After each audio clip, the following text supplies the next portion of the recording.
September 11, 2001. A day when the clear blue sky over New York turned into a canvas of smoke, fire, and heartbreak. The towers that once touched the heavens collapsed before the eyes of the world. For millions, it was tragedy. For Donald Trump, it was personal. New York wasn't just where he lived, it was the city that shaped his soul. And now, that city was burning. Trump had always been known as the builder, the man of glass and steel. He believed skyscrapers were monuments to human courage. But on that morning, the skyline he loved so much was torn apart in a storm of terror. Sirens echoed through the streets.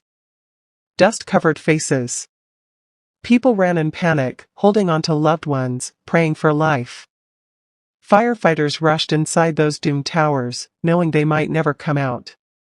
When Trump was asked about it, his voice carried something the world rarely heard from him: pure sorrow. "I have hundreds of men down there right now," he said, his tone heavy, his words breaking under the weight of grief. "They're helping, they're digging, they're risking everything. The devastation, it's beyond words." And he was right. Words could not capture the smell of smoke that lingered in the air. Words could not explain the silence of the city when the towers fell, or the tears of families searching desperately for someone who would never come home. For once, Trump wasn't speaking as a businessman or a celebrity. He was speaking as a New Yorker, as a witness to the deepest wound his city had ever suffered. He walked the streets, he saw the ruins, and he honored the heroes: the firefighters, the police officers, the ordinary men and women who became extraordinary in a single moment. He knew, like every New Yorker knew, that something had changed forever. Yet even in that sorrow, there was a flame that refused to die. Trump saw it. He felt it. Amid the dust and devastation, there was courage. Amid the tears, there was unity.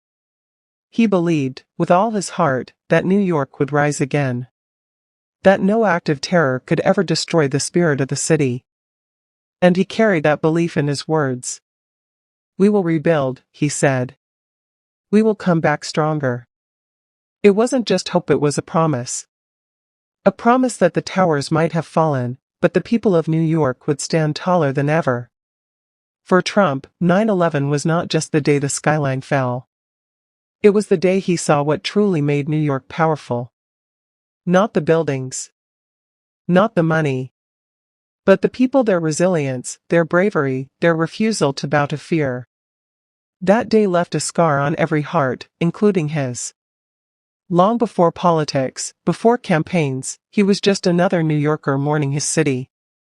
A man standing in shock, anger, grief, and yet, holding on to the same determination that millions of Americans shared, that New York would never be broken. That America would never be defeated. Whose inspiring story of politician would you like to hear next? Tell us in the comments below.